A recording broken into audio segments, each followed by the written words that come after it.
तोंगान Facebook account अमसुंग page सिंग थागनरप पोस्ट वीडियो खर मयाम शेयर तौजरके अहानबा पोस्ट अमदा कुमहै येंगदुना लैबा पांबा लैंगा कुमहै येंबिरो सीएम बंगलो ममांगदा महाक मसा सिजरगनी हाइना ट्रांसजेंडर एक्टिविस्ट मालेम थोंगामना फोंदोखरे कुकी मिलिटेंट सिंगबु सौगतुना तोखाइबा सेपरेट एडमिनिस्ट्रेशन अमा तालिबा कुकी मिनिस्टर अनि यावना कुकी एमएलए तरा खुदकता लौथोकदबनी सु एग्रीमेंट थुगाइरिबा कुकी लारहलोप सिंग टेररिस्ट नि हाइना लाउथोकदबनी हाइबगी डिमांड लंगाकना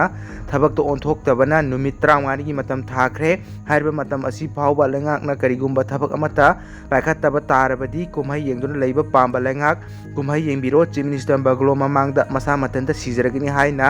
ट्रांसजेंडर एक्टिविस्ट मालेम थोंगामना फोंदोखरे वफम असि ngarang खुराई लमलोंगदा पामीसिंग उनाबदा फोंदोखिबनी महाकना मखा तारदुना हाय ngarang खुराई लमलोंग कैथेलदा खोंजंग जंगसिनदुना पेनदबा खोलाव लावनबा होनबदा मसिंग यामलबा स्टेट अमदी सेंट्रल फोर्स सिंग लाक्तुना खोंजंग अदु जंगसिन हनखिद्रे मणिपुर थुगाइने बसिलिबा कुकी मिनिस्टर अनि यावना एमएलए तरागी मथकता लंगाक अमदी बीजेपी पार्टी ना मखोइगी मायोक्ता करिगुम थबक अमता पाइखतपा उद्री मखोइ तरागी मथकता करिगी एक्शन अमता लौद्रिबनो हाइबगी चपचाबा रिपोर्ट अमा पीनबा ngarang चीफ मिनिस्टर अमदी बीजेपी पार्टी की प्रेसिडेंट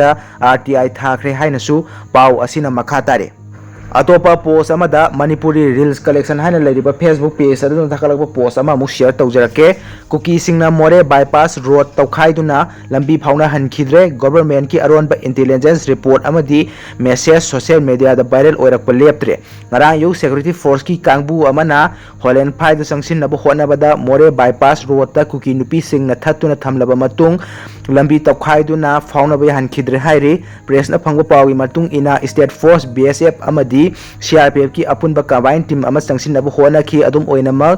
सिजांग खुल मपादा मसिंग यानबा कुकी नुपी किया थोलक्तुना सिक्योरिटी फोर्स कांगबु अदु हलनखि हाइरे अचौबा मेसिन किया सिजिनदुना हौलेन फाइ टी मेनौ अमदी म्यांमार मणिपुर लोनबदा साबा थोंग ताखिबा लंबी फाउनबा याहनखिद्रे हाइरे कुकी सिंगना करी मरमगी सिक्योरिटी फोर्स संहनद्रिबनो अमदी लंबी असि तौखाइरिबनो हाइबा चपचाना खंगबा ngamdre निंगसिंगबा याबदी सोशल मीडिया प्लेटफॉर्म दा वायरल ओरखिबा टेक्नोपोल एसपी की आरओ ना मोरेदा लैबा मंगा सुबा असम राइफल्स कमांडिंग ऑफिसर दा थाखिबा मेसेज अमदा कुकी नेशनल आर्मी केएनए कांगबुना ngak सेलगा म्यांमार दगी होलेन फाइ अमसुंग टी माइनौ फावरगा मणिपुर दा ड्रग अमदी खुचु खोलाई सिंग पुसलकदौरे हाइना खंगहलखिबगा लोइनना मथौ ताबा थबक सिंग लखतनबा मेसेज अदुदा थमखिबनी कुकी नुपी सिंगना सिक्योरिटी फोर्स संहंदना थिंगलिबा अदु टेक्नोपोल एसपी की आरओना असम राइफल थाखिबा मेसेज अदुगा मरी लैनबरा नत्रगा लैनदबरा हाइबदी चपचाना खंगबा ngamdre अतोपा ई पाव अमदा रिलीफ कैंप लैरिबा महिरोई सिंग स्कूल चथोक चसिन तौबदा थेंगनरिबा अवाबा कोकनबा इंडियन आर्मी ना बस सर्विस हौदोखरे चही अमा मका हेलगलबा मणिपुर दा थोकलिबा कांगलुक की इरांग असिना मरम ओइरगा लांजेल लक्तुना इम्फाल ईस्ट डिस्ट्रिक्ट की लमसांग ब्लॉक की मनुंग चना लैबा कांतो साबल दा हांगरिबा रिलीफ कैंप लैरिबा महिरोई सिंग ना स्कूल चथोक चसिन तौबदा खुदोंग चादबा कया थेंगनरिबा असि कोकनबा चलिबा था असि तांग 15 दा इंडियन आर्मी ना महिरोई 95 तोंबा याबा स्कूल बस सर्विस अमा हौदोखरे हारिबा बस सर्विस असिना ममा मपा सिंगना मसा सिंग स्कूल थिंदोक थिंदिन तौबदा खुदोंचादबा कया मायोनरिबा असि खरा मखैदि कोकलगनी बस सर्विस असि कांतो साबलदगी केंद्र विद्यालय केबी इम्फाल फावबा सर्विस तौगनी हाइना पाव असिना मखा तारे अतोपा पोस्ट अमदा रेबा खरकपम हाइना लैरिबा फेसबुक अकाउंट अदुन थागलपा पोस्ट अमा मुक शेयर तौजगे मोइदांगपोक न्यू कैथेल मानबी नेशनल हाईवे 37 यौरागदी चटपा याबा यादबा हाना तानाबिनबा बीबीएफ की नंबर असिदा हंगबिरमु बीबीएफ की नंबर सिंग अदुदी 9378120897 ओकने निसिंग जगे 9378120897 अदुगा अतोपा नंबर अमना 7005 830838 अमुका हन निंगसिंग जगे 7005830838 हारिबा नंबर सिंग असिदा कैथेल मानबी नेशनल हाईवे 37 रोम दा यौरागदी पाव पिबियु हाइरे अतोपा पोस्ट अमदा सोशल मीडिया एक्सप्रेस हाइना लैरिबा फेसबुक पेज अदुन थागलबा पोस्ट अमा मुक शेयर तौजगे मणिपुर दा लैरगा थोकलिबा लान असिगी मरमदा कयमता खंगदबा थिजल्लुदबा हंगद्रसु दरकार ओइदे खंदोकपा मैथै खैदा असोइबा नंगलकपा ओइबा याबगी मचाक अमा ओइरी नुपा खुदिमक मिकुप नाहुम सिंगना खुदिमक खंगबा मथौ तारी हाइना महाकना थागलगली अतोपा पोस्ट अमदा रोबिन मंगाम खयरपंगना थागलकपा पोस्ट अमा मुक share तौजगे awang maikaidabu chatlaba sekmaidi mipum khudingna khangbiramgani khalli sekmaibu hek yoraba khong oirasu gari oirasu khudakta khambiro aduga aingonda contact tawbirau ai soidana mipum khuding guide tawjage hana kangla tongbi chatlure sekmai chalure haiduna haujikti laithok piganu yam lurabani police ta haiba nuaitrasu aingonda direct haibirau hairamdana sekmai suhen hendok piganu contact number adudi 8118994117 amuka ningsingjage 8118994117 hariba number sida contact tawsinbiyo atopa post amada Hathras Wathek school gi yaifanaba class 2 gi mahiroi bali tawkhre chenaba principal amasung atopa manga fare hari Uttar Pradesh ki Hathras district laiba DL public school amagi class 2 tamliba masagi sahi 13 khakta ngairiba mahiroi Krithart school adugi maifanaba amasung hena sakhonanaba black magic oigeni haina chingnaba thodok amada bali tawkhre thodok aduda chenaba school adugi principal yauna miyoi manga fare hari police tagi phangba pawgi matung ina school adugi mapu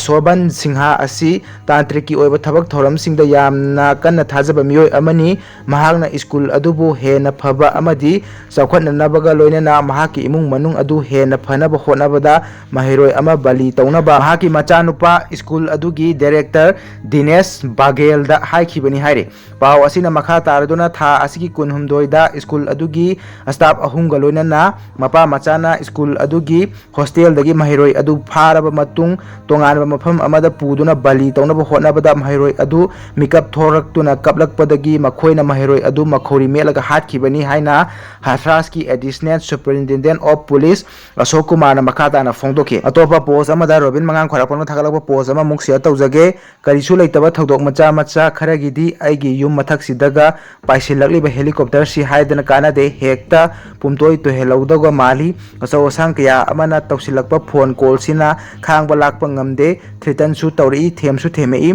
numit humni kuki na maite youth ani phajilaga thambabu tuminna nachungdana laithokpa ngambasidi India sarkar na maite si mawa suklo logde haibasi mayek pungseng sengle central force na kangebu hairadi pungkhai amagi operation natte haina Robin Mangang khorakpon thagalakli atopa post amada kuki terrorist na phajin khiba angang anidugi matang da CM Birena wafam khara thamlakre athubada thadoranaba yam kanna Hotnari phongdorakle video ga loina na yengminasi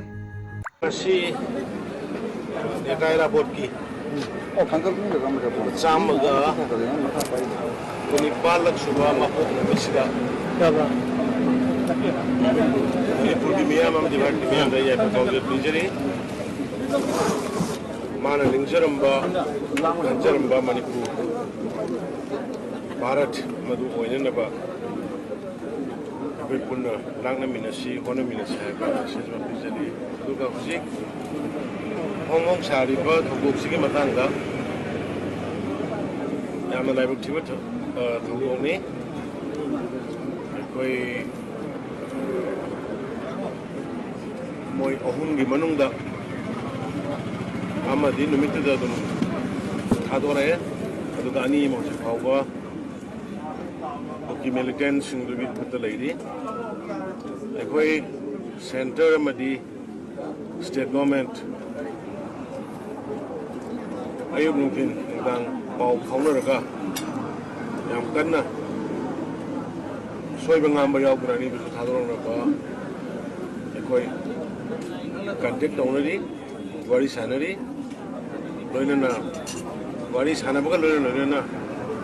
सरकार सिगी तबम थोपा सरकार अमगी तबम थोपा तो मखोई उद्योग गाइदना हादो हनबा मदे rescue तौनबा boat